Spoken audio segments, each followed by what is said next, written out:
Hello, Barbara. First one here.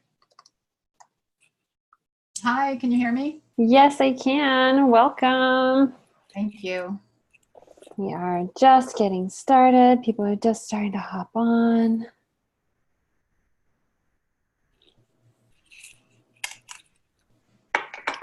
Hi, Abby. Hi, Kimberly. Hi, Kathleen. Hello, Carolyn. So good to see you all popping on. Welcome to the All Access Q&A call.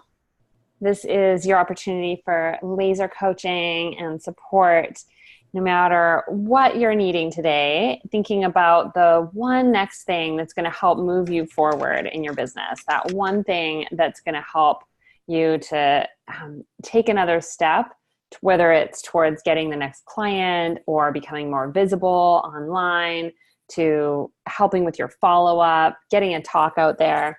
And we added this call in because we know we want to have extra ways to support you along the path, whether you're in Entrepreneurial Leadership Academy or Leverage or Tribe, and you're just needing a little more support than what we have on the other calls. This is also specifically added at a later time in the day so that people who are international make sure that you're able to be here. So first thing I always like to request is if you are international and here to get your questions answered because you can't be on the regular Leverage or ELA calls because they're in the middle of the night for some of you, then go ahead and raise your hand right now on the either on the bottom of your screen or raise it physically so I can see if you're not sure how to do that digitally, and I will make sure to hop over and get to you first.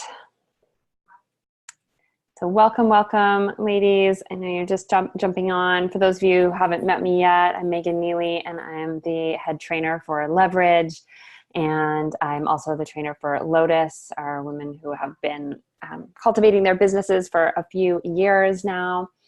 So I love to jump on this call because this is really about every different level of business, every possible kind of question that you could come up with. And we're here for an hour and a half to just do laser focused, one question at a time. So how it works, if you haven't been here before, is you raise your hand digitally so that I can just see them. Yep, Kia's awesome. You're right on it. you raise your hand so that I can go down the list and do one question at a time. We just ask that you try to keep it to one question. If there's some short follow-up thing, yes, we can do that, but just keeping it to one main question at a time. And then of course you can always raise your hand again and get back on the list. But that way we try to get to as many people as possible with helping you with that one next big thing. So let's just dive right in and see what I can support you with. So Kia, you hopped on first and got your hand up. So let's start with you. Awesome. Thank you. Yes. So I am hosting a happy hour event on Saturday in the Bay Area, which is going to be a lot of fun. And everything right now is leading up to my January 3-day event. So, my plan was to offer a free ticket to the January event. And I'm going along, getting everything ready. And it literally dawned on me yesterday. I'm like, oh, I'm making an offer. Of course. Funny how you forget those things. Yeah. I don't totally. I'm like, no, it's just a happy hour. It's going to be so fun. So I'm working through the details of the offer and actually feel pretty comfortable with that. But being my first live event, I'm like, it's different than offering a free session or, even a paid offer. So what do you recommend I have there for them to, if they want to take me up on it then versus following up with them afterwards, what kind of information or things should I have for them that they can either take with them or sign up or, what are those sorts of details that you guys recommend? Great question. So for all of you that are hosting talks or you're wanting to host talks, this is good to just note down as well. So you're going to be offering a next step with you, which would be a discovery session, right? Okay, so I'm not offering a ticket right then. I'm offering a discovery session for a ticket? Well, so there's two ways you can do it. So you can either offer directly to a ticket, and it would be a seat deposit, correct? Correct. But it's going to be a free ticket? Yep. With the seat deposit. So in that case, you can just offer directly to the seat deposit and talk about the value of the event coming to the event, and we'll talk about how to do that. You would have the option as well to do the discovery session and then offer the ticket in the discovery session. So usually with a meetup type of event where you've got 90 minutes or more with people, then it's fine to offer a free ticket to an event because it's tons of value for them to get that as a next step. And in that case, you would want to have a registration form for the event. Yep. So on the registration form, it would just be one page. You would have the title of the event at the top, the dates, the location, and then 3 bullet points of what they're going to get out of being at the event. Then you'd also want to have the value of the ticket. Okay. And so do you have that on your landing page or anything? Is it like $6.97, $9.97? Yeah, I was doing $5.97 for the event. $5.97. Okay, great. So $5.97, and then the deposit would be what, $97? I was going to do 100. Just 100, yeah, either way. Yeah. The $100 bill thing easy. The $100 bill, yeah, just to give them the cash back. Yeah. Yeah. So then you'd be letting them know the tickets are $597, but because they're there tonight, you have a limited number of tickets that you want to gift them. The way they're going to be able to reserve the ticket is by putting in a $100 seat deposit that will be refunded to them when they arrive at the event. So rather than having a $597 ticket for the event, they're getting access to a free ticket, but you do require the $100 seat deposit that they will get back at the event. And you want to say it a couple times to them that they'll get back at the event, so that you just can know what the numbers will be because there's limited space available. Yep. And then you can let them know that as an extra bonus, they would also get to have another one of those tickets for a friend. Okay. And the friend does not have to be at the event, but you'll be giving them a call afterwards to check in and see who they'd like to bring. Awesome. Okay. So that is the way to do the bring a friend ticket as part of it, and just weaves it in really easily. And then it gives you a reason to get on the phone with them, ask them a few more questions about what they're looking forward to getting out of the event, and then find out how to contact their friend. Awesome. Fabulous. So, for people who are thinking about it kind of on the fence, like I'd love to do that and offer the ticket right then and there. So I have the registration form, they fill it out with the credit card info and hand it back to me kind of thing. Exactly. Okay. Yeah. And then for those who are like, maybe I got to check dates, blah, blah, blah. Then can I say, well, let's hop on the phone for 15 minutes, next week, blah, blah, blah, and sort of wrap them into just a quick conversation?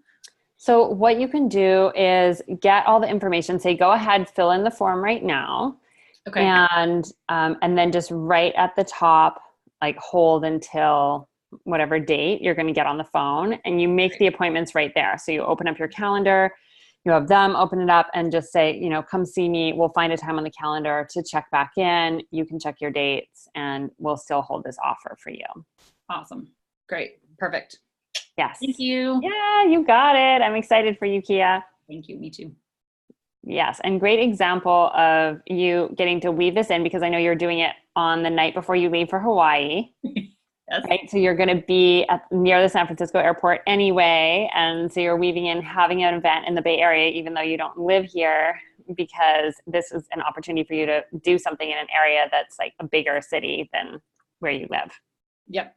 Totally. And that's so smart to weave that in, because this is how we start to network in new environments. And I love that you're doing it in a way that feels energizing and exciting for you. Like you said, you weren't even thinking about making the offer until just now. That's a good sign.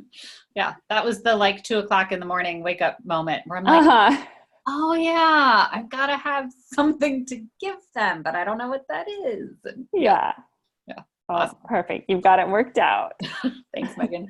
All right. Thanks, Kia. Let's give Kia a kiss. Great question. All right, hopping over to Haley. You're next. Hi, Megan. How are you? Hi, I'm great, thanks. Good. So, I have been looking at how I can repurpose my content and just like Mhm. take what I'm using or take what I've already written and created and like make it work for me. And one of the idea, and also looking at hiring team, Mhm. um, even though I'm at one of those stages where I'm like, looking at hiring someone just for a couple hours a week, maybe, or Mhm. something really small to start with. Mhm. And one of the things I've seen work for other like entrepreneurs, startups, etc., is like hiring interns. And I'm curious what your thoughts are on like getting you like working with interns versus having like paid assistants. Um, if that's something people in Leverage have ever done or how that goes. Yeah, I have seen people get interns, and that can work. What I see working best most often is hiring people who really know your work and they're excited about what you're doing. So people who have, hired interns that are willing to do some kind of trade like that because they were a graduate of the program and they want to be involved Mm-hmm. and they're available for a few hours a week to be able to be involved, something like that. But otherwise, it's more about just hiring someone who is the right fit for the skill set that you're looking for. And in the beginning, it could be saying, like, I have, typically we're expecting this to be like 3 or 4 hours a week. And there's great potential for growth. So you want to hire someone that is open to that and wants that, but it doesn't have to be there right at the start. Mm-hmm. Okay. So more just sort of putting out there either like if I have someone who's gone through my programs and Mm-hmm. or just like wants to be exposed to more and like the inner workings and has the skill set needed. Yes. Yes. But That's the important thing. okay, looking for that. Do you know of ways like if I were to work with an intern who hasn't gone through my programs, like do you know anything about like getting that college internship credit? Because my thought and vision was I mostly need someone to support me around like marketing and repurposing content and Mm-hmm. like maybe editing or taking things I've written and like turning them into marketing content. So someone who's like into journalism, writing, or Mm-hmm. marketing, and thinking that that could potentially like be a good fit in that sense. Do you know much about like if I were to hire someone for intern credit or? I don't know much about the hiring someone for intern credit. That's something you could definitely post on the Leverage page and see if anyone's had experience. Looks like Deborah has had experience with that. She's nodding. So you could reach out and connect there. And post and see who's had success with that or not had success too. I mean, there might be other stories too. So it's great to just find out how it works. But the main thing is you're looking for people, whether hiring them or interns, that do have and the basic skills that you're looking for, or they're willing and able to learn them. So they might not know the specific email newsletter platform, for instance, that you use, but they know another one and they can translate those skills fairly easily over it, rather than hiring someone who has no idea about that world. And you're going to have to handhold them all the way through with when you don't have other team members that can help walk them through things or learn. It's better just to hire somebody that has the skill set, at least the basic level of skill set and personality. Mm-hmm. Is the main thing. Like, do they jive with you and your message? And if they're going to be interacting with clients and potential clients, then are they putting out the kind of energetics that you want Yeah. to be portrayed? Cool. Okay. Thank you Yeah. so much. And thank you, Deborah. I'll reach out to you as well. Yes. Awesome. Thanks, Haley. Let's give Haley a kiss. Thanks for your question. All right, Christina Peters, you're up next. Just unmute yourself when you're ready. Or I can unmute you. With there you go. With making your photography business. Oh, I think she might be multitasking. We're going to come back to you. How about Kim Lee? I'll hop over to you. You look ready to go. You. Yes. Business coming to me from all different directions. I'm grateful for it. Great. play and people come. So today I have two more growth conversation later on tonight. The thing that I posed a while back, I took on this challenge. We have only 4 weeks to the retreat. Mm-hmm. And I just say yes to it. So the thing that I'm asking is, I notice everything is energy. The way in which they're marketing, there's many facilitators that bow down on her. Now I'm the only one that's there. So my question is, because it's a short time, is there any way that I can promote this? Because I'm going no matter what. Yeah, you're going no matter what. And just remind me, you're going to Mexico and it's about a month away. It's only a month away, yes. Yeah, to lead a retreat. And you don't have anyone signed up yet? Well, because I wasn't, somebody else was in it. And I noticed that the cell page is pretty messed up. Every energy, because I'm very sensitive. I read energy. So I'm going to revamp it quickly. But the thing is, I just want to take on this challenge to stretch myself internationally. Okay. For the fun of it. Mm-hmm. I'll catch a few clients, because if I don't promote anything I do, I'll have clients. I know that for sure. Mm-hmm. Any way to increase the traffic I guess the thing is professional, who are stuck and overwhelmed, to help them to heal the heart and thrive. Yeah. So ways to promote it when you've got something coming up really soon like that. I mean, we always go back to, if you can have a talk, in person. And I know that's tricky because you're probably just about to leave for Hawaii soon too. Yes. But if you can get a talk in there to promote, and then making an offer for people to come and join you.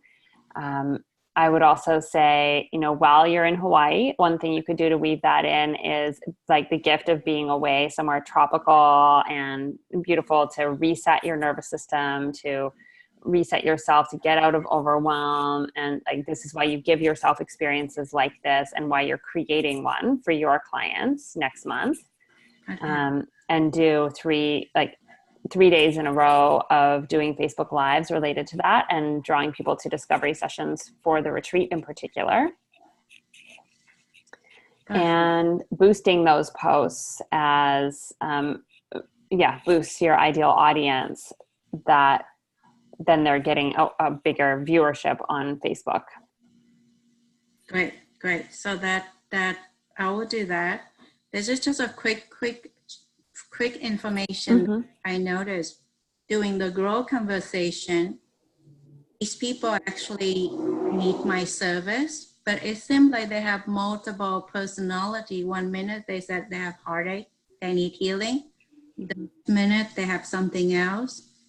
And then when I said, you know what, in this conversation, I don't need a healer. How can I bring them to really confront them how they're lying to themselves? They want this, but when it comes to, I notice what they checked out energetically, and the ego took over, and they would say, because they're afraid of money, that, you know what, I just want to know what you're doing. I don't need a healer right now. So how do you confront them? Well, yeah, so it's facing an objection. So the money objection comes up with any client in a grow conversation. It's about coming back to just gently asking, are you open to some coaching right now? Are you open to hearing a reflection?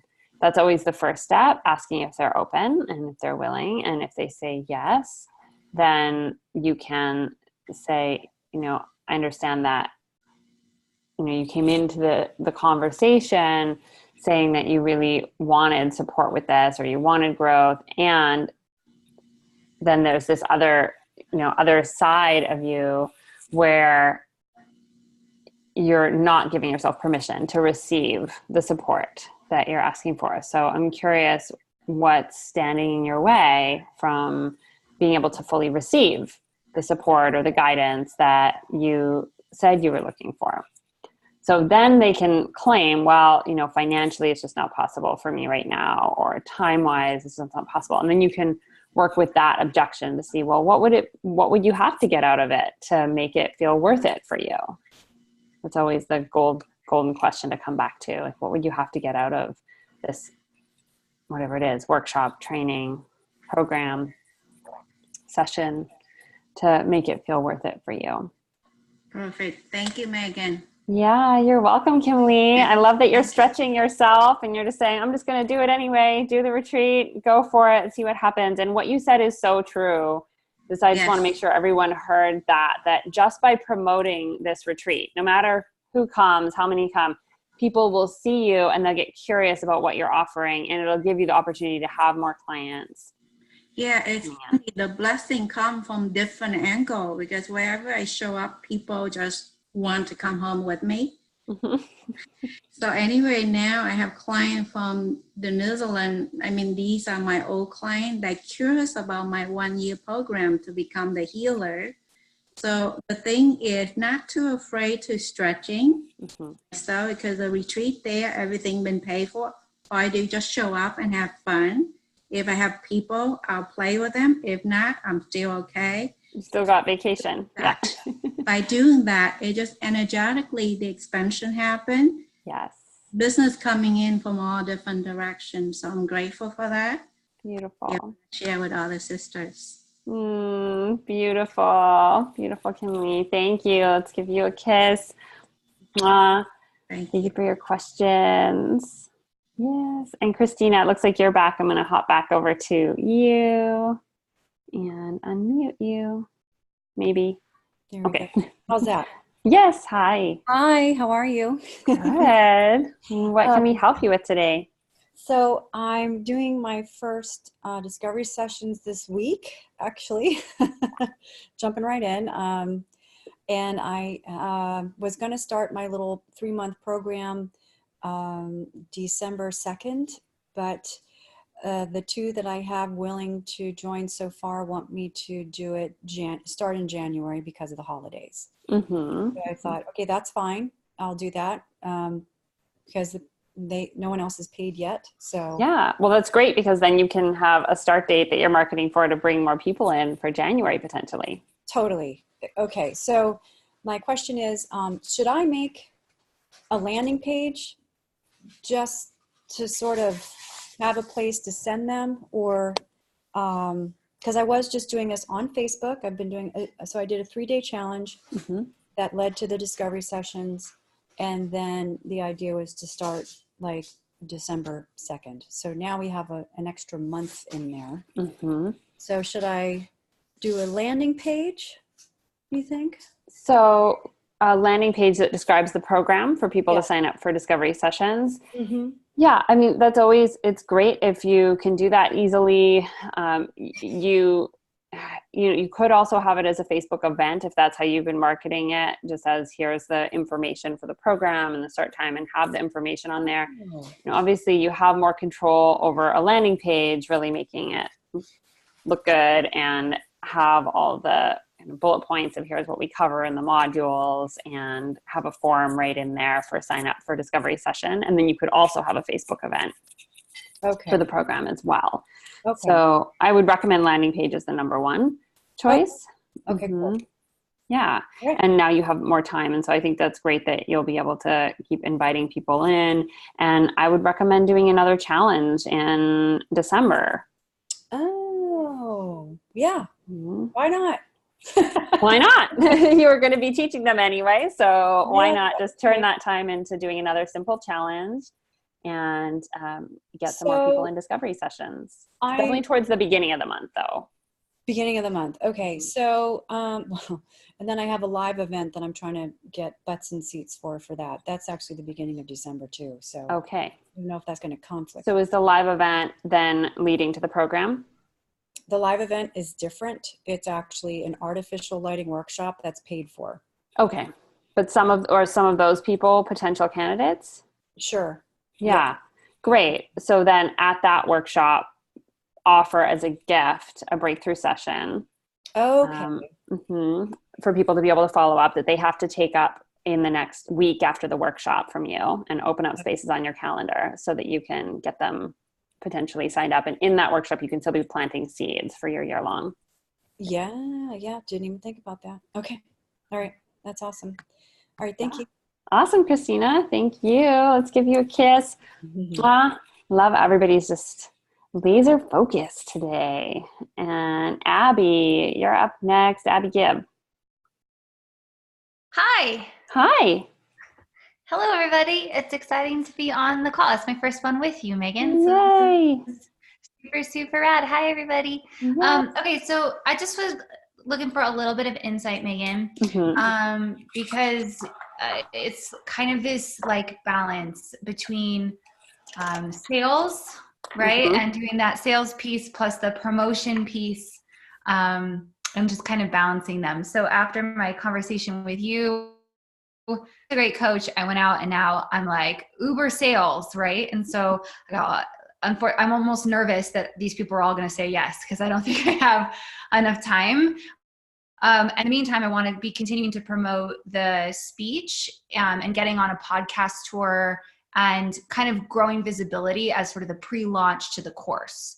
So I'm just kind of wondering what your suggestion is, if you think that there's like a good VA or a good company that you suggest that I could meet with that would be helpful in doing going out to do like a podcast tour. Do you know, like, would be able to pitch me? Because I'd like to do probably about 20 to 25 podcasts, and that obviously creating that connection so that when the launch comes, I might do a second round or promote with them or what have you. Do you know, is that a clear enough question what I'm asking? I totally get what you're asking. I don't have a specific recommendation for you of a person or a company that would do that. This could be a good one to post in the leverage page too, to see if anybody either does that work or knows of someone who does it. This could be a great crowdsourcing just to see.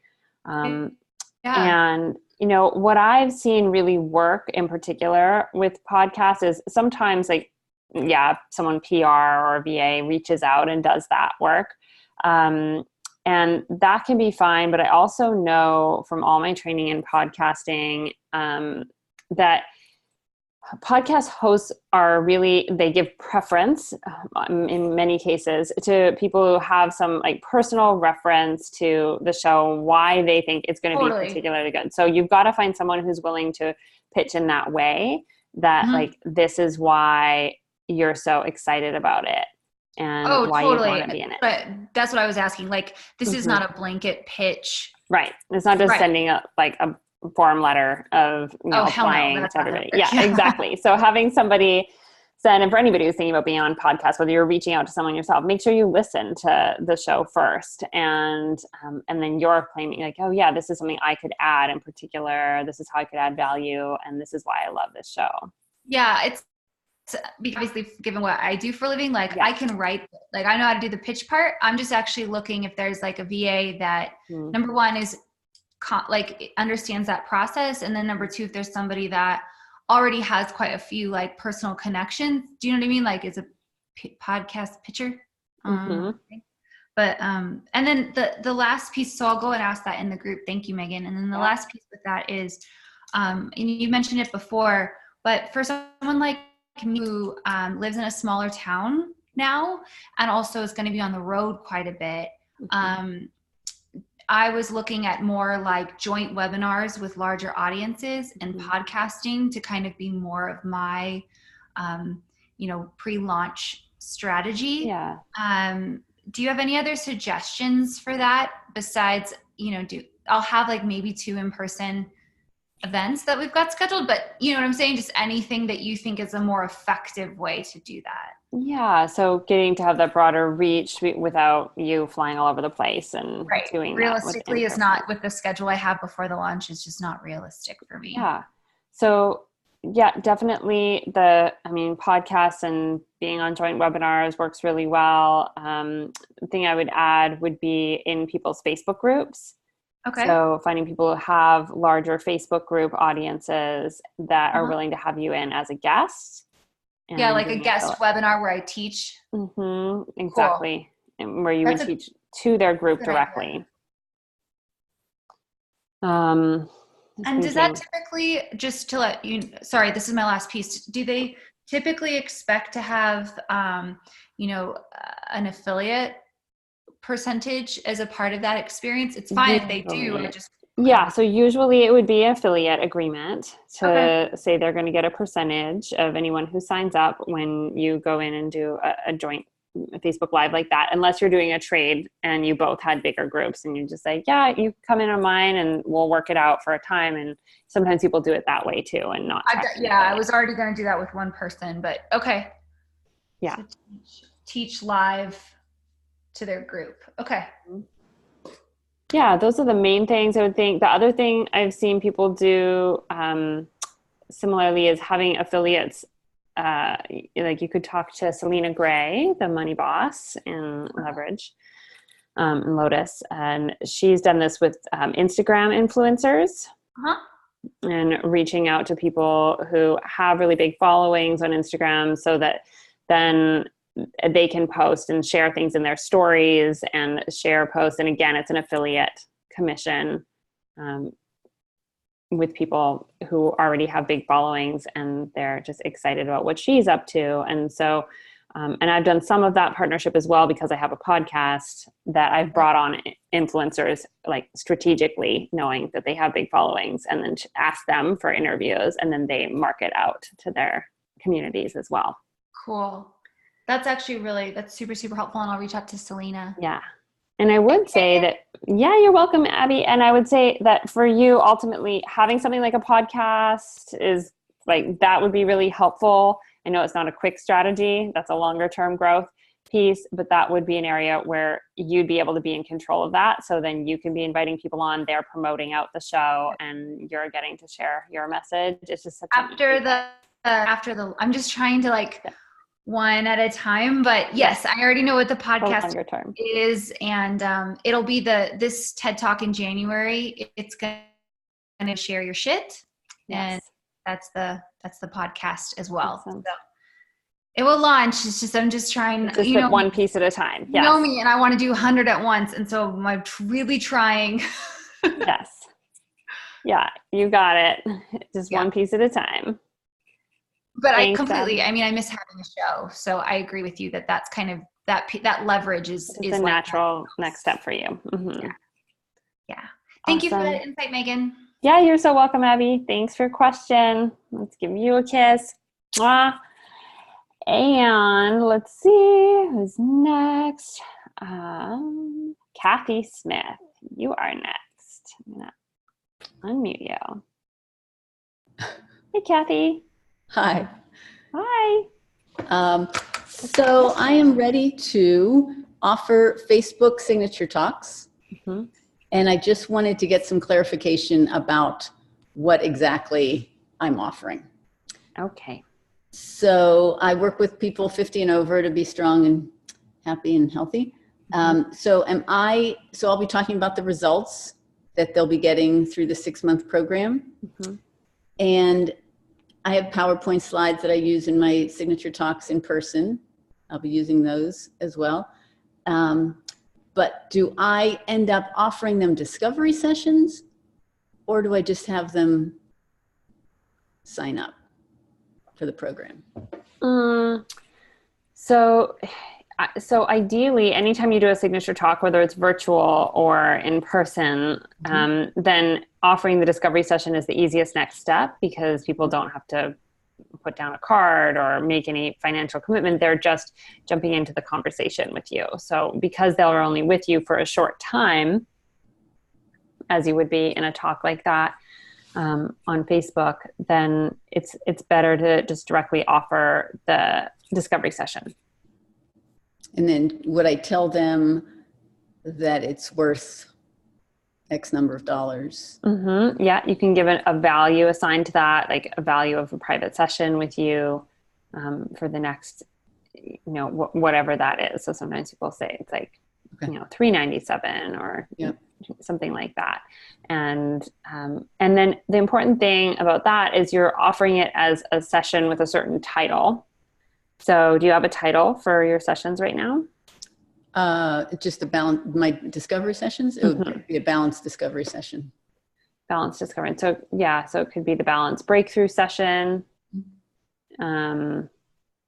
rather than discovery. The discovery session is more just for you to know, like you're discovering if they're a good fit for the program. But for them, like you want to get them a breakthrough, you want to get them having some result. And then you would talk about, well, what is the result when they come to the session? So in your balance breakthrough session, we're going to create a customized plan, mini plan, say customized mini plan for you to create more balance in in all areas of your life. And the reason why I want you to hop into the session is because we can't create such a customized plan here with a group listening, and it makes such a difference to know exactly what's going on in your life, your work, your family. It's so different for everybody. And when we try to have a cookie cutter approach, you don't get the results that you really deserve. So that's why I'm offering to gift this session just for the next 5 people that book on my calendar. So go ahead and click the link below to book your balance breakthrough session right away. Do I talk about modalities? No. Nope. You don't need to talk about the modalities, because you're not, then people can start to get ideas in their head about, well, how are you going to help them? Oh, I already know that. Or yeah. So it's better to just get them in the session first. Great. Thank you. Yeah, you're welcome, Kathy. Thank you. Let's give you a kiss. Great question. And Caroline, you're up next. Hello. Let's see where you went on my screen. Oh, I see you. And unmute. Can you hear me? Yes, I can hear you now. Hi. Hi. Okay. So yesterday, I'm in the same boat as Kia, apparently. Hi, Kia. I'm having my event, 3-day event in January. Super exciting. Lots happening. Grateful to have a team to support me. I was starting to unravel the other day, and I got together with my team, and they helped me realize that they have a lot of the pieces that I needed help with. So that's awesome. What I need help with right now is, so I got invited to be on a panel right after we get back from Hawaii on the 23rd. And she actually is going to be on my panel on my event. She's 25-time champion, salsa dancing champion. And so I think it's a great collaborative effort that we're doing. And she invited me to go be on her panel. I only have 10 minutes, and I know what I'm going to be talking about, you know, how balancing hormone, because I know who the audience is. They're dancers. They want to dance. They want to have energy. They don't want to be in pain and all that, right? So I'm going to talk about how being in balance is going to be helping them be vibrant, not have joint pain and all that stuff. So I got that down. Now, if I have she even said, keep your offer very short. I don't know what that means. Is that 30-second shorts? Normally when I have, let's just say 10 minutes at most, it's like Q&A kind of thing. How do I weave my offer? And now keep this in mind. I will have by the end of the day a short URL for my sales page, registration page. And I'm offering early bird until December 15th. And it's $397, and that includes a free 30-minute hormone mapping session with me, and I feel good about that. Right. Okay. And then after that, it's going to go to regular price. Oh, but hold on once again, I forgot to tell you. I think for her people, though, because I did promise her, I will gift her 10 partial scholarships. So for her people, it's going to be $250 tickets. That includes the 3 meals and a dinner. Okay, great. So, and she's allowing you to make the announcement about that. She's what? She's going to allow you to make an announcement about that. Oh, yeah. We already talked about that. Yeah. The event, you mean? Yeah, she said that. She said, just keep it short. Yes. Okay, great. So then the way I would do it is when you're on the panel and towards the end, say, if everybody has a gift, because probably how she's working it then is everybody's going to have some kind of gift. So you'd want to check in with her and say, is she going to prompt people to say, like, why don't you each share about your gift that you have? So for you, you could say something like, you have your event coming up, talk about the title and a couple of the main takeaways that you see that would be really beneficial for this audience in particular. Reclaiming their vitality and vibrancy and their energy. And then letting them know that the tickets are, because the regular price for the ticket is $9.97, right? Right. Yeah. So that's what the page is going to say is the regular price. So you'd say there's, the tickets are $9.97. However, you wanted to gift partial scholarship tickets, which is just the cost of their meals, for the full event. And you have 10 of those available for $250. So if you want one of those spots, go ahead and claim them at this URL and then give that short link. So you want it to be really simple and clear. Okay, go to this link. Now, what about what you offered to Kia, or Kia said, like, at the end, if they come and approach me, or do I say, I'm going to stick around at the end if you want to come and talk with me? Is that okay to say that? Is that kosher? You can definitely say, you can say, you can come and chat with me. I mean, Kia's event is different because it's her own event. She's doing her own talk and it's a full talk, so full length. Mm-hmm. And when you're doing something really short like this, typically you'd just be offering to get people onto a mailing list when you're on a panel. So you'd be giving a free gift. Okay. So free gift plus this information. Yeah. So this is where it gets confusing because you want people to just take one action. So if your main priority is with her, you've arranged that you're going to be giving away these tickets and you're not concerned about getting people on your list and growing your list from this. You're just looking at it as, come to my event. This is the next step. Then you're making that offer and you forego getting the people on your list. Which is fine by me because the conversion is crap with that at this point. Later it'll be better. So I'll do the 3-day event push. Okay. Okay. Great. Yeah. So you're just making the announcement for the ticket and just have that URL just directly, their special link that you can give them. That's the $250 ticket. So it's really clear and easy for them to be able to grab it. Okay, do I also have those postcards, the kind that you guys have, these kind of postcards made out especially for that at the end if people want to do it? Well, you can. Yeah, if there's a slide that can go up with the website, that works great too. If you have cards, you could have the cards, and I would just print them so you have cards to give at different places. You wouldn't have them only for this event, but you would have the main website on the cards, and then space to write on the back, like those ones. We have space on the back too. Yeah. So if there's a special, URL, you can write that in and say, this is your private link. Go here to get the discount ticket. Ooh, okay. So it's like the special invitation. Handwritten. Invitation. Okay. And what I'm going to do is I want to invite women, go to that link and register, because I don't want to charge, like take credit card information and all that. I personally don't. Is that a big mistake? Not to take credit information right then? Ideally, the credit card information, they're going to do it right on the link on the website, right? Okay. Yeah. So the other way you could do it is, instead of sending them to the link, you could have pages. Instead of a card like that, you would have just a one-pager handout, like what I was saying to Kia, where you list, here's what's happening at the event, and then they just fill in their credit card information, and that's how they're claiming the tickets. Okay. What are the chances? You would charge them when you get home. What are the chances? What do you think people, what do you think of the chances of people taking that link and registering versus me taking that credit card information? If you're in a situation where you can hand out the papers, if she's allowing that, because I know this is a really short thing, when you have 10 minutes of stage time, you have to check these things out. But if she's allowing that and you can hand out the paper and have people fill it in, and then if they're going to go to break, for instance, and you would say at break, come to the back of the room, and you could do that. Okay. Thank you. I appreciate that.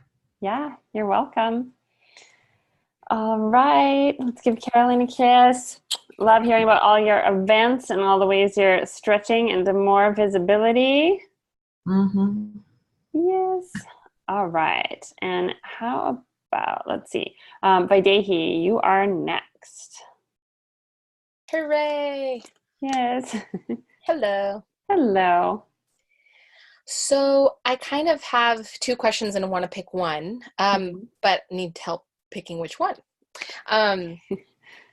One question is about referral partnership, but we're kind of diving into that this month, right? For ELA. For ELA, right. So maybe I'll just hold off on that. Well, we can also come back to it if we have time. You can raise your hand again. Okay, that'd be great. What's your other main topic? My other main topic is kind of a little bit niche stuff. So I've been having a hard time and have been feeling very frustrated. And because I keep doing all these workshops and signature talks and all the things and having all these discovery sessions, and I'm just not converting people. And it's getting really frustrating. And what I'm also finding is that I am not a business coach, nor am I interested in being a business coach. And it's a good discovery to have. Oh my gosh, I never was planning on that. So I don't know, again, that back to that moment at the first retreat where I went on stage and Sage and Serena kind of did their magic, and Sage was like, oh, something. I don't even remember what happened, to be honest. And I don't even remember what the point was. I think I've been confused ever since. I was like, yeah, I serve women who are in business. Yeah. So it's something, she saw some potential in you that you could go in a particular direction. I remember seeing that. Yeah. And there's choices there. Yeah. So that's one choice. There's one option. And this is why it's important to test these things out and see, oh, what happens when I go down this path and test it out. And what it sounds like is what's happening is you don't feel energized by it, and you're not interested in being a business coach. Yeah, so from there I proceeded to make my, I had my 31 Days to Feminine Awakening, which I started in another program. It was like a fill your program in 30 days or less kind of thing. She does the grow model, but she doesn't, it's similar to the grow model, but it does, I don't offer anything at the end. So people aren't like, oh, you just fed me, so I don't need to join your program. Thanks. Which is what's been happening. Even if I just give one tip, or if I'm like, I would just reflect on what that means for you. I've been really scaling back my thing that I give them, and they're still feeling fulfilled. So I'm just like, okay, something is off. And what basically happened is that's been great. I was filling and converting people more easily with that model. Then I started this model, and it's been like really hard. Whatever level of blame there is, I don't really care to go into all that stuff right now. But that's just what's been happening. And the other piece is that I started my 6-month beta coaching program where I help women develop their vision. And I have 2 clients enrolled in that. And I've loved it. They're like my favorite clients. I'm helping one woman. Don't worry, I won't go into deep story, but just so you get what I'm doing. I'm helping one woman build her injections, Botox kind of business, but it's like inner beauty sanctuary, and it's all about love and loving your body. And she's super stoked, doesn't know anything about business and computers, and that works for me because I'm like, how to use Facebook? Now we need to make a logo. Well, that sounds like business coaching. I know, but I like that on a very simple level. And then the other one has an online program idea, and I'm helping her literally write her script, and then we're defining what's audio, what's video, and then we dive into that. Cool. That's not bad. Now, what I realized is, I continue to put my love and desire for music and dance last. And right now, one of the most nourishing things in life for me is my the classes that I teach, the pole dance classes, and the community that's built around it, and creating choreography, and then singing and performing. And I was last story, and then talking to my friend Venus, who has been growing her online business doing dance. And I realized as I was talking to her, I was like, wow, I feel like I'm inventing and creating all this other shit so that I can make money, so that I can do music and dance. And I was like, why don't I just freaking do music and dance as what I do. She's doing it. Why? Like, I actually have more, you know, certifications and requirements. So I spoke to Serena, and now I'm in the like process of building a new 4-month program, which is based on my ritual embodiment workshop. Okay. Chakra, breath work, yoga, asana, mudra, archetypes. That's there, and I know that's happening, but I'm still like in niche something bad. And like, I really need help trying to understand like what I'm doing, and I'm just having a hard time with getting very clear on this. Okay, so Serena's your coach? Yes. Yeah, okay. So that's great that you're already like using that, having the one-on-one time to get the support around this. And it sounds like she's helped you to shift and focus on creating a 4-month program that is more music and dance based. So it is in alignment. Great. So 2 things. And this is really for everybody to pay attention to in terms of niche. So your great passion and love for something does not have to be the thing that pays the bills. And it can be, but there's nothing wrong with it not being. So if you, for instance, Vaidehi, felt like, oh, it was easeful to have clients coming in and paying you to help write their scripts and copy and do foundational business things, and that felt like, oh yeah, I love these people and this is easeful for me, and wow, I have so much more time to devote to dance and music now because my bills are paid and I'm not worried about that. That there's no shame in that. That's awesome to be able to have that combination of offerings in business. And you can choose to focus on letting that art that wants to move through you become the thing that is also paying the bills. And it sounds like that's the version that lights you up more, to think about that. And so that's what I would pay attention to. And for anyone, if you're feeling like it's split in that way, pay attention to where does that energy feel like it's inspiring you and motivating you to move forward. Because I've also heard from many people, you know, when it becomes the thing that pays the bills, then it's no longer that haven and sanctuary. Yeah. And I've been there as well as a yoga teacher for 20 years, where it became more powerful for me to focus on coaching and business coaching in particular, and save the yoga for myself. So there's times for both. And so just giving yourself permission to try it on and not feel like you have to have it all figured out right now. But when you're starting with a program like this, so like a 4-month program, you do need to be clear with who is it for, who belongs in there. So when you're offering something like, you know, your movement practices, is it for like empowering women who want to feel more confident and they're stepping into like how you could link the two? For instance, if you already have a bunch of people who are interested in starting business following you, like they're wanting to feel more embodied and present and grounded so that when they're giving talks, when they're showing up virtually, when they're showing up for clients, that they are resourced and feeling empowered. And I know for me, I've taken pole dancing S Factor classes. I took them for years, and that was the main reason I did it, was as an entrepreneur wanting to feel like I could feel confident and comfortable and grounded in my body. So when I got up on stage, I wouldn't be nervous. So if you're marketing that way, it's different than just saying, come to this dance class. Yes.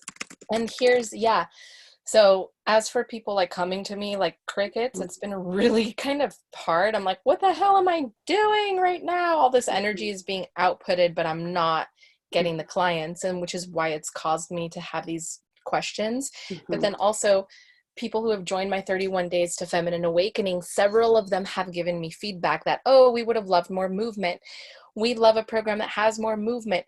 I want to move my body more. Do you have any programs that are just moving your body? And I've had now 2 people join the pole studio where I teach because they came through my program and I mentioned pole and they want pole. So I was like, hold up, no. I want to be the one reaping the benefits of you wanting pole, not the studio, like me. Which is what kind of led me to doing that. And then also it's like a second step to my 31 days to feminine awakening, but more deep and with more movement. My beta coaching program, which is the business coaching, was also like a second step, right? In the sense that it's like, okay, you've gotten clear on your vision with a moon cycle and all this like spiritual stuff. Now you're more clear on your vision. Yay. Now we can dive into your vision. But what I'm finding is just, I don't know. Obviously there's more of a conversation to be had and to go more deeply into both, because I enjoy supporting women in business when they're at like a particular beginner's level. And I find that as we get to certain topics like business licenses and trademark and stuff like that, I'm like, let's look it up. And I like being in that space. So that is an important distinction for who you're helping and what are the areas you're helping them with. And also you'll grow with the process too. So as you need to look things up and figure them out or get coaching on them, like that's part of the journey as well. And so if you want to create something for business, people in business, then choose the elements that are most exciting for you. So there's so many different areas. If you love helping people with their social media presence, let it be that. If you want to help them with branding, it can be that. If you want to help them be confident in their videos and make, tell great stories and be comfortable in front of the camera, that can be a whole thing in and of itself. You don't have to have the broad, I'll help you with anything in business in a message. And it could be that you're helping them more with these foundational pieces of, they're getting their business coaching support elsewhere, but they're feeling like they need to move their bodies and they want to be in a community with other women who are entrepreneurs and focusing on their health and well-being. Yeah, because one thing I'm really good at is creating experiences for people. Like I love guiding people through things, through meditation, through movement, and like breathe into the da. Like I just love doing all that stuff. I'm torn because I light up more with the idea of doing movement stuff. And if I do business, it's very much like beginners who just need help creating their structure and making their business name and coming up with ideas. But when it comes to the more advanced business stuff, that's not where I am educated. I am a multimedia producer, right? I know how to shoot and edit video and manage social media and stuff, but like I myself need to learn more about like marketing strategy, like video funnels and like all that stuff. So don't try to be something that you're not. Like just focus on what are the things that really feel like this is what is exciting for you, and give it your all for this next round of focusing on more embodiment practices, especially when you have people that are in your first level, the 30 days, and they're asking for more embodiment. You're feeling the call to do that, then designing something around it so that you can give them an experience of it. And you can also experience for yourself what happens when you just honor that call. Yeah. And that's kind of what we talked about is like, because I was like, I don't want to drop 31 days. I'm supposed to be launching my next one at the end of this month. Don't drop it.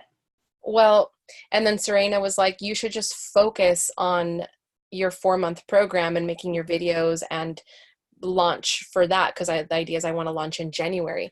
I was like, no, I want people to enroll in 31 days, November through, the end of the month, the end of the year, and then to join my 4-month program as like a funnel stepping stone. But she was like, focus all your energy on the 4-month program. And so I ended up agreeing with her, and I get it because it's like kind of a relief to not have to focus on launching 31 days and filling. Yeah. If there's a lot to do to focus on launching the 31 days, then, what she's saying of you need to focus on filling the 4-month as the main thing. And so it may be that people who've already gone through the month long in the past, they could join. You're sending them messages, but you're also focusing on seeding for the 4-month program and sharing like a weekly video, doing a Facebook Live series where you're focusing on joining the 4-month.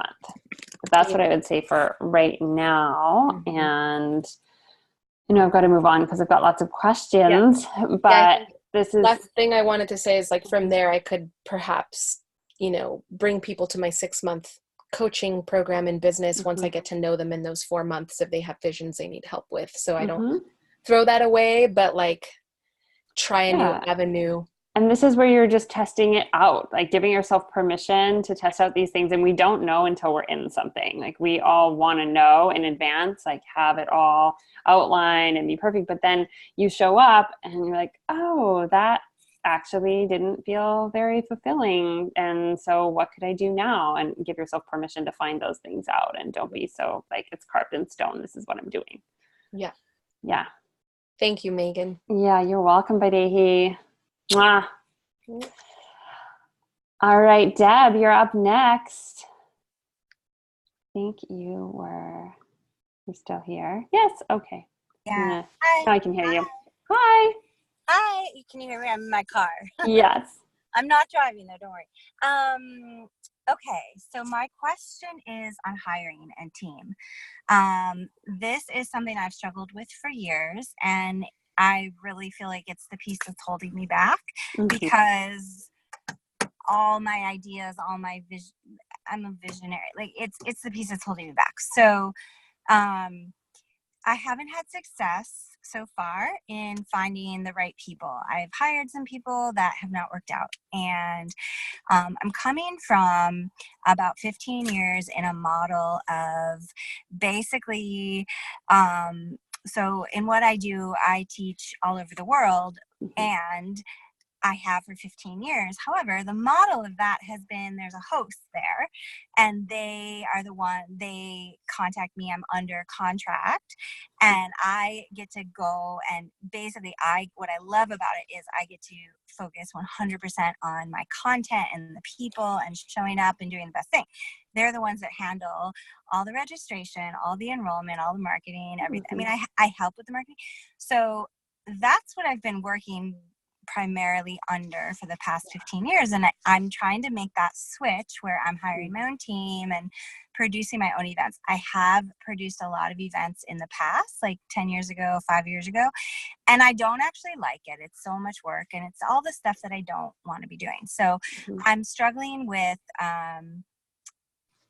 the transition where to me, it feels like I'm moving backwards, even though I understand for leverage and women rocking business, how it's a step towards the freedom, but for me it feels like a step backwards because now I'm having to handle the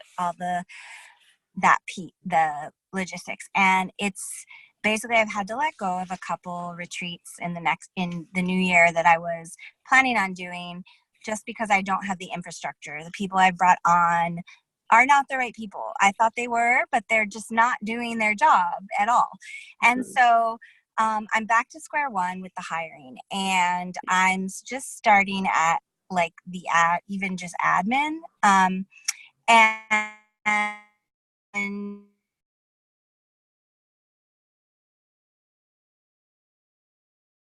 it just froze for me. Oh, now you're back. Okay. There's one person in particular that I have my eye on that I think could be a really good admin person and helper, and she's one of my one-on-one coaching clients, and I'm wondering,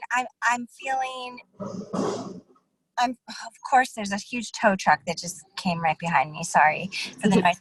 I'm feeling really hesitant about asking her and having that conversation because she's a client of mine. I don't want to lose her as a client, and I'm afraid to shift that relationship. I'm afraid to bring her in to see more vulnerable sides behind the scenes of my business, places that I'm chaotic and a mess and need support. And then I have another private client today that is really struggling with money, financial stuff. she's a client of mine in terms of health, wellness, nutrition, that thing. So the money piece is really big for her. And I'm having the idea,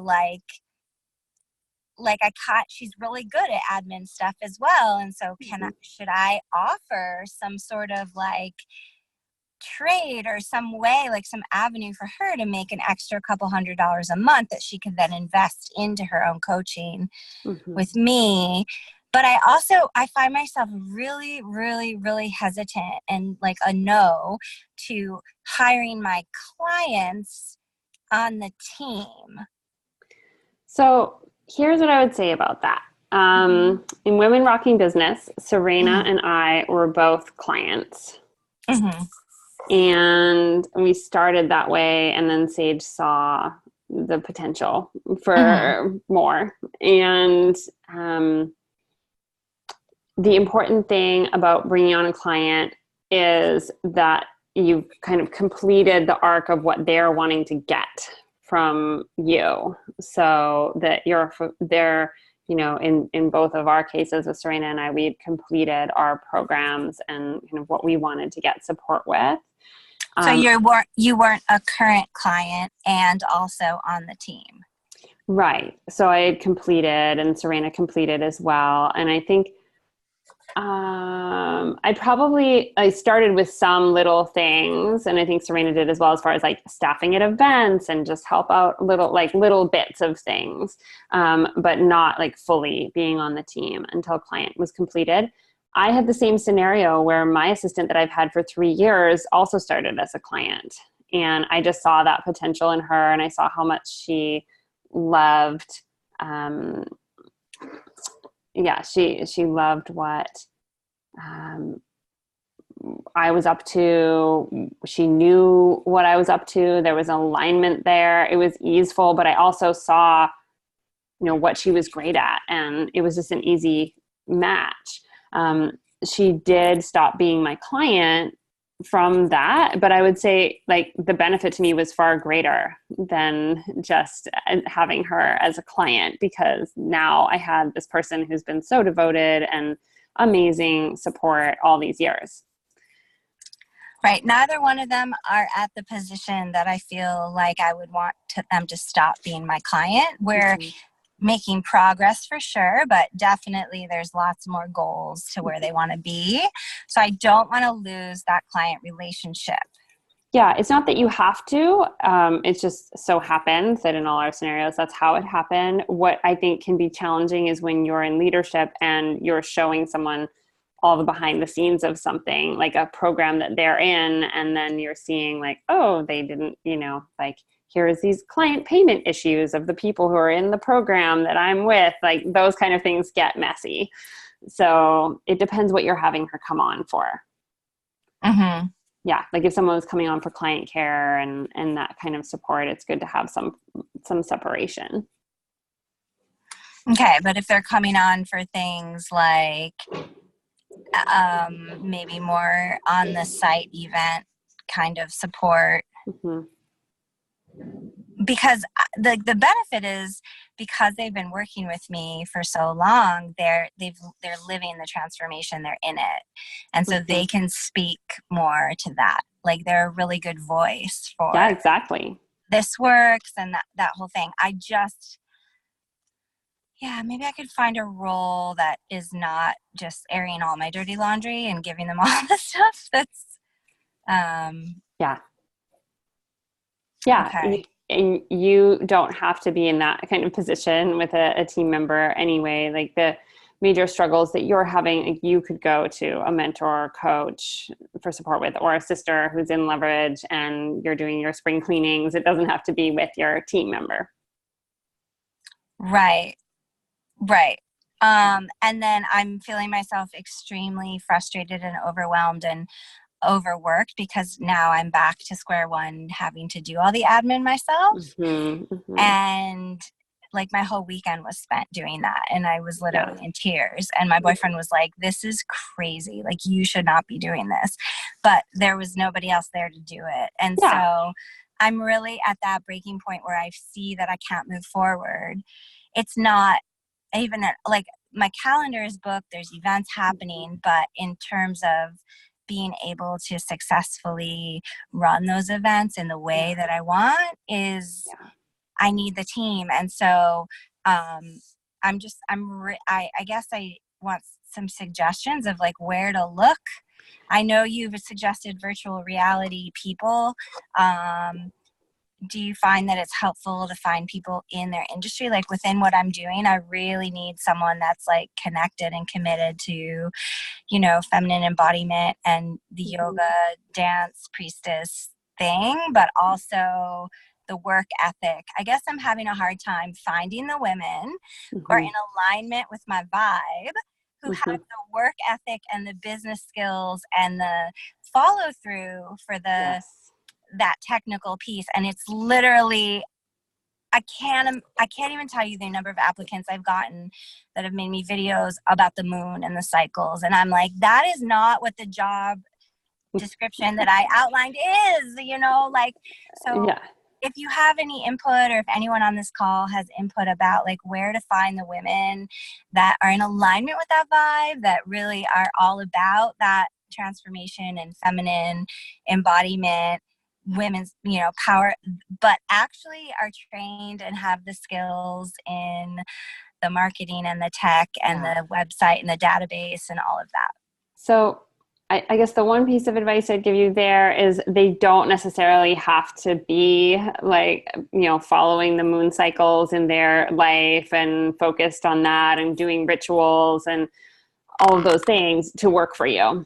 They need to be able to honor deadlines and be compassionate in a conversation about someone about their missed payment, and like do the business skills. And, you know, they don't need to have all of the full values match with everything about how they're living their life. And so I would say, make your list of all the things that they do need to have. Like, what are the deal breakers for you? What are the things, like the skills that you need, those things that are driving you crazy that you're doing on the weekends?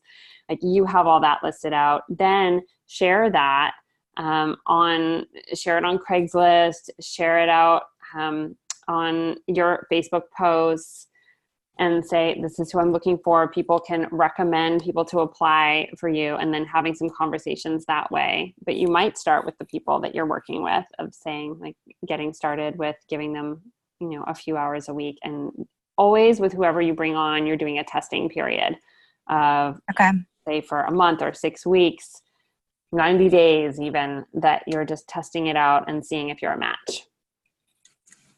Got it. In the hiring section of the Leverage Library, we've got all the kind of templates that you could use for putting out your ad and having the interview conversation, and what kind of questions you can ask in an interview as well. That'll make sure that you're getting somebody who's on the, you know, the right page with you.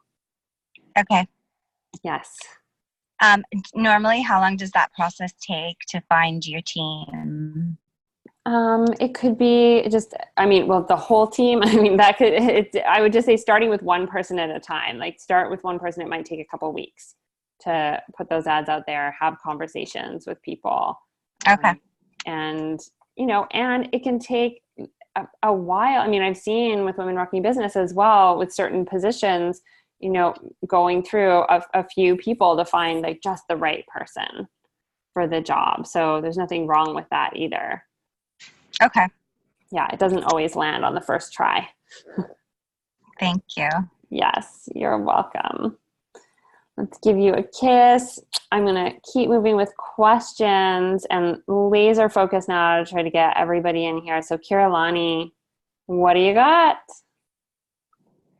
Okay, my question right now is, I have an opportunity to present at my friend's retreat. We had a preliminary conversation, and she said the space she would like to fill is more of an evening ritual slot. And I said, yes, I can see how I could fill that for you. And she doesn't want me to make an offer because it's a an alchemy certification retreat, and she's not making any offers. She's going to have follow-up with the people later to move them into her next thing. And so I'm wondering, I haven't proposed to her the possibility of free gifts for the email list, or I was thinking maybe just ask to be paid. And maybe I could give handouts that have my information, and if someone is really attracted to me, they'll reach out to me to learn more. So I'm wondering, like, what's the best way to propose it to her? I need to send her a proposal with more of an outline of what I'm offering and how to make it a win-win for both of us. Well, the most typical way to make it a win-win is to offer discovery sessions with people, offer a next step with them, so that if they take you up on that and then they decide to join your program, she would get a commission. Right, and we have that arrangement for something I'm going to do in her online group, but she want me to do that at this retreat. Yeah, so at the retreat, so I guess, yeah, that would be the question of what she's willing to have you do, because in this case, it might be that it sounds like she doesn't want you to make any offer. Yeah, I wasn't sure if, like, maybe it would be okay to try to do a list building offer where it's just a free gift, but I think it's more like, maybe, I mean, is it reasonable to say, hey, I'd like $500 to do this segment at your retreat? Since it's a paid retreat and you're not doing offers here, how about you just pay me? Yeah, exactly. You could definitely do that. And then you could have handouts with your website on the bottom. So that people are still getting the information and they know where to look for more. That's a subtle way. Forms would be appropriate. Like, hey, I'd love to hear what you thought about this. I could ask her if that would be something that she would be willing to plug in there as feedback forms, or maybe she'll add me to her feedback form and share. I'm not sure, like, how to structure it so that it feels really worth my while. And part of it being worth your while is just getting in front of a new audience of people, so you never know where it's going to go. Sort of like Kim Lee was speaking about, well, just putting something out there and saying, hey, this is what I'm up to, then new people are going to be attracted. And so it doesn't always come from just making the offer. You can definitely just put it out there. You could get paid. So I've definitely seen people doing that, like getting paid for just their time of coming to the retreat and leaving it at that. But it's going to be a better use of your time, mostly if you could make some kind of an offer. Like if you could just offer them a free booklet or checklist or something, and then they just give you their email and you can take that. So you just have to check with her and see if that's okay. So that would be what I would suggest first trying. And then if she says no to that, then just offering, asking for it to be paid for the training and then doing a handout. So would you pose it as options for her, or you're saying just first ask for you're saying it would be better if I'm doing a list builder, a free gift where I get them on my email list would be better than... If you can get that access, to them, that's going to be more worth it to you than getting a small payment to be there. Right. And so you're saying it would be better for me if I ask for that first and then wait to see if she says no before I ask to get paid, rather than saying, I'd like to do this. So the best way to do it would be in a conversation with her so that you can go back and forth. And if you can hop on the phone and just say, here's what I'd love to do for you. How does this sound? And then if she objects. In the email proposal, then maybe I say, this is what I'm thinking of offering. When can we get on the phone to discuss the compensation or the exchange, or what word would you use there? To finalize our agreement. Okay. Yeah. Or finalize the details of our agreement. Right. Okay. Or discuss the details of our agreement. Yeah. Okay. Yeah. All right. That was my laser focused question. All right. I'll leave all the rest for now. Thanks, Kira. Yeah, you can always ask on the Facebook page too, but thank you. Thanks. Let's give you a kiss. Mwah. Deborah S., you are next up. All right, thank you so much. Hi.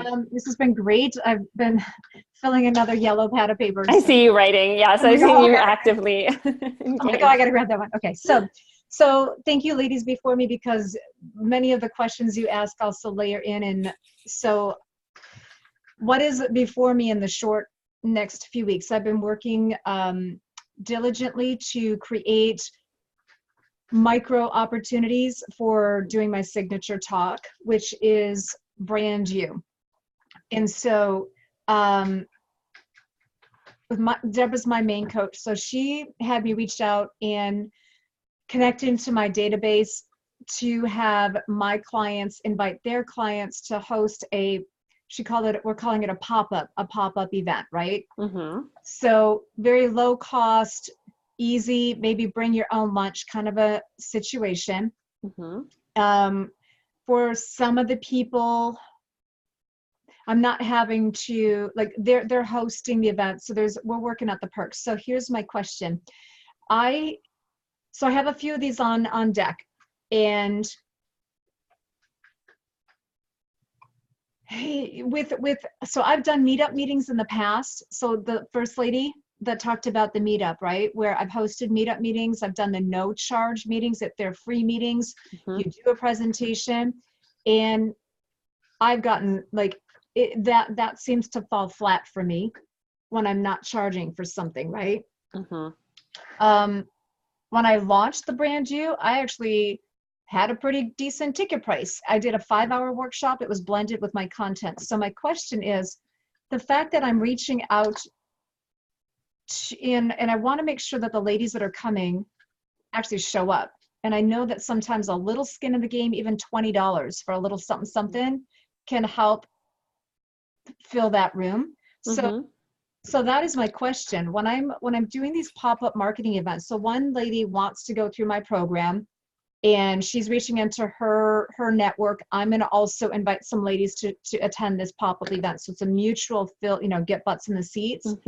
That's great. It's at a church, which is great. So it's low key, but I don't know. Do I ask for a little money to make sure that these women actually show up?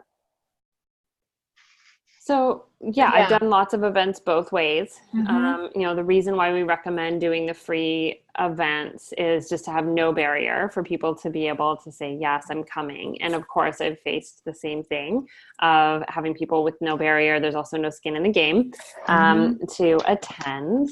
Right. And so if you do it, I would say make it low cost. If you're going to do some kind of a ticket, it could be $10 ticket, 15, like no more than 20 to get people coming. And then part of the reasoning is to make it, just make it easy for them to say yes and hold their spot, but it's also, you've got limited space. And so you would talk about that, like you need to reserve the tickets because there's limited space. And it does help people to just know, like, here's the maximum of who can attend. And then you can list them on Eventbrite as well. I was going to ask, yeah, I use Eventbrite all the time. So if I did it, so the big workshop we did, it was a collaborative blended, and it was at my photographer's studio. So all the ladies actually got a promo, a real headshot. So there was some, like that ticket was, that's different. They got a lot, right? So I'm talking slimming it down. So if I did the $10 or $20 and it's a bring your own lunch kind of event, if I pay, so I think this first one coming up where it's a client of mine and it's some of her friends and I'm doing it, bring your own lunch. I'm inclined to use that one as a test to no charge. But I have another room available with another client colleague of mine, and I think I could charge. So that might be enough to, like, if I use the $20 to cover just a little bit of Lunchables or something. And do the intimate.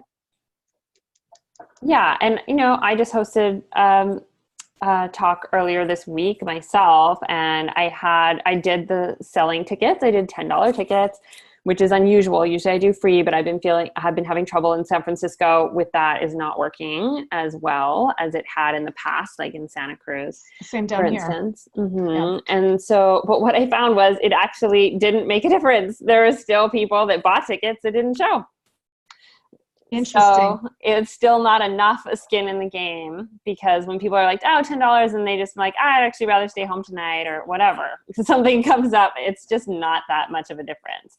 But what does help is when you have emails and phone numbers. And so I would say for everybody, when you're getting the emails and phone numbers at registration, you are doing the calls and the email reminders and all of that to people. And, you know, in this case, I heard back from people like, oh, and this happened and this, you know, and we'll see you at the next one. And so if I can track, I'm tracking fast with you. I hear you. I didn't mean to interrupt. So if I did even a $35 ticket, and I'm thinking this one that's in December where I'm billing it more, I'm going to extend it to about 2 hours. So maybe it's a micro workshop. It's not just a come hear me talk. It's a workshop. It's a workshop. Term it as a workshop. Yeah, it's a paid workshop. So maybe $35 paid workshop for the one in December. And then so I can test the free one with my client, where I've got a slim 2-hour window, because there's an exercise that I definitely want to take both audiences through. So I guess that would be okay. So people are used to paying for workshops. That's standard. And the reason we suggest to do it the other way of the unpaid workshop is because you're always having something to offer into as the next thing, and you're not looking to make your money from the workshops. And so that's what I would just say for everybody is the workshops aren't designed to be paying the bills. They're just designed to get the clients in the door. Yep. Sometimes it helps cover the room and a little bit of food and expenses. Great when it does. That's what I was curious about. I was just having some conflict around, do I do it totally free, knowing that down here, and for me, free does not really get the kind of client that I want. Right. Okay. All right. Thank you. I appreciate it. Great. Thanks, Deborah. Let's give you a kiss. All right. So Phoebe, you're up next, and Nancy's going to be after you. So stay with us, Nancy. And Phoebe, go ahead and let's see. There you go. Okay, thanks. I have 2 really quick questions. All right. One is, do you know if in our resources that if we have a sample contract agreement for our marketable program? I know in Leverage, there's definitely, we have something that was added in for contract. This was just recently. The reason we don't put much in terms of contract in is they're not legally binding when you're just using a copy and paste. If you're getting it drawn up by a lawyer, then it is. What I would recommend, what we always recommend to everyone, is go back to the contract you signed. Oh, okay. To be in, and then you'll be able to see and pull the language from there that you want. So you would go back in your email to the contract you signed, and if you can't find that, then you can email support and they can resend your contract. Awesome. And in the beginning stages of signing people up for our programs, I mean, I've seen people just like, I'll take your credit card and then I'll send you the contract and we'll be all signed up and ready to go, but I don't have anything ready. So I just sort of, no problem. That it's all going to work out. Yes, it's no problem. You can just send them the payment. You take their credit card or you send a payment link, get the payment set up, and then send the contract after you've taken the initial payment. Okay. Any recommendation if people don't want to use credit card or PayPal, like if they want to send a check or something? Ever run into that? Yeah. I mean, yes, occasionally. And the great thing about it is there's no fees when you take that. So it's not a bad thing. Like I've had people say, can I just pay in full in cash? Yes. Like there's nothing. Or something. I guess there's a time lag, but. Yeah. So it's really, then it becomes about just, the timeline of getting people access. And you'd say, well, here's the thing, to get you access to the program, we've got to have at least a deposit and to get started. So what we could do is take a deposit via PayPal or Venmo, for instance. That would be another way if people don't want to pay that way. If they do Venmo, it would be linked to their bank account and safely transferred to you without any fees on either end. Yeah. Mm-hmm. I just deal with a lot of people who are not in the online world, not trusting any of it, and I'm just kind of getting ahead of the game. They can use they can send you a check, but it's just a matter of like, you can't get them started until you receive it. Got it. Yeah. So my second question is, I think a short one about website. I have an older website, and I have two domains pointing to it. One of them is my name. So I'm thinking that I would want, and then I have I just did a summit, and that has its own website and, membership site and all that kind of stuff. So am I correct that it would be a good idea to have a simple website that I use my name for this business here, for ELA, for my marketable programs, sign people up for discovery calls and all that? Yeah, so just having, yes, your simple one, it could be a one-page or landing page site or a couple pages, just a simple website. And what you're saying about having multiple pages directed towards one, that's a good way to merge. And for anybody who has that, you've had a few different sites and people might be looking in different places for you, having them merge to one is definitely a good idea. So is that better to merge them, or to like have my sound washing site have that information, maybe a link over to my Phoebe Fazio site, but the Phoebe Fazio site is focused on my, channel your business. It's, where I'm focusing right now. Right. Yeah. Live and, keep it kind of active, but yeah, so you could just choose the one that you want to be focusing on. So if it's the more channel your business focus and that's what you're bringing people to, then no problem. You can just be sending people over there. And then have the other one just have kind of like a redirect or something. They could find me there if they get there by accident. Yes, exactly. Okay, cool. Yeah, you could have a button on that other site to talk about it. Yeah, cool. Awesome. Yeah. Thank you. Great. Thank you. Let's give you a kiss. All right, Nancy, thanks for your patience. Oh, thanks for having me, putting me on the end here, Megan. Yes. Yes, I'm going to laser my questions because I think a lot of it you answered with Deborah S. Awesome. After our conversation, our training call yesterday, I'm all in, jumping in for, I had been planning a signature talk at the end of January.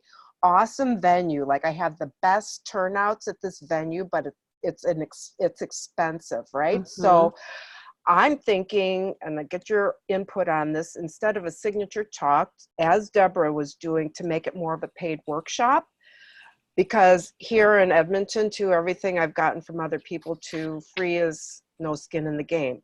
How about if it's an all-day workshop, like a 9 to 4, how about like a refund at the door? Almost like you would do at a larger event, only just say $50 refunded at the door, and then I could even make a paid offer. Yes. From there. That's kind of my question, because like it's expensive. Yeah. Venue. Yeah, I totally get it. And I would say you can definitely do the refund at the door. I mean, you're still going to be paying for the venue, because if you're refunding all the money, but it does get people more committed when they have the refund ticket. It is just a little bit of upstream to market that to people, to explain the refund and how it works, because people are always a little confused of like, oh, well, what do you mean? And what if I can't come? And all that. Do I still get a refund? And yes. And so I would say it definitely helps people to stay in. And then what we've done with Women Rocking Business Live events as well is be able to transfer people. If they couldn't show up, we can say, oh, you could come to the next event, and this is what it's for. So you can keep people engaged that way, with the potential of still coming to the next talk that you do. Yeah, thank you. I think, and it's just interesting too, getting back to what our previous question on the contracts, that how much, like in the contract, like I've tried to model mine on what leverage contract was, and like not to have so much of your program in there, like how much, when people want to see, well, okay, I'm signing this agreement, this is what I'm getting, but I don't know, like is it wise to put what they're actually getting, other than how much coaching, the support, blah, blah, blah, but like the topics or whatever components of your program in that agreement? you don't have to have it in the agreement, but it is great to have it on a landing page or on their kind of physical handout of here are the modules, this is what's included. So that because they're going to ask and they want to see what They want all to is see that. included. Right. Okay. Yeah. That's good. Yeah. Thanks, Thank Nancy. Let's give you a Yeah. kiss. Thanks, ladies. Beautiful. And Reverend Jen, I know you had your hand up there and then it went down. Do you still want to ask just the last question? I know we didn't hear your voice yet. If you still had something, we are just wrapping up. No, maybe not. Okay. All right, we're a little over time, so thank you. Oh, are you staying on there?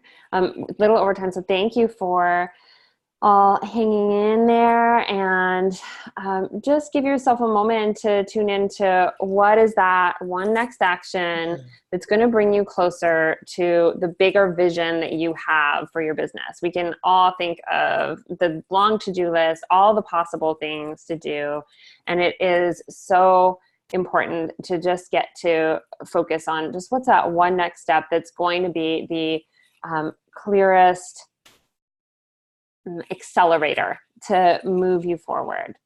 And then doing that right after you hop off the call, when you're in this energy of motivation and inspiration. Maybe it's booking a coaching session with your coach if you feel like, oh, I actually need more dropped in support and I need that time, then that would be another great thing. Maybe it is doing a post on social media. Maybe you have a talk or an event coming up and you've just been kind of hiding it and keeping it a secret and you haven't actually told more people about it, or you haven't sent those personal invitations out to people. Maybe there's an uncomfortable phone call follow-up that needs to happen. But think about that next action that's going to actually move you towards the bigger vision. And we look forward to seeing you very soon. I know many of you, those of you in Leverage, I'm going to see in Hawaii on the retreat next week. So aloha to you. Yes. And for all of you who are in ELA or Tribe, how can you tap into that aloha spirit? How can you add in a little more of the ease and the flow to your business? How can you be moving from that kind of essence pace that is so magnetizing to clients to feel that energy from you? How can you bring that into right where you are, wherever you are in the world? And we look forward to seeing you on the next calls coming up. And I'll see you here next month on the second Wednesday of the month. All right. Bye for now. Mwah. Megan. You, Megan. Yes, you're welcome. Thank you, Megan. Thank you so much, everybody. Thank you. Bye. Thank you. Thank Bye. you, everyone. Bye. Love seeing all your faces. Bye. Bye.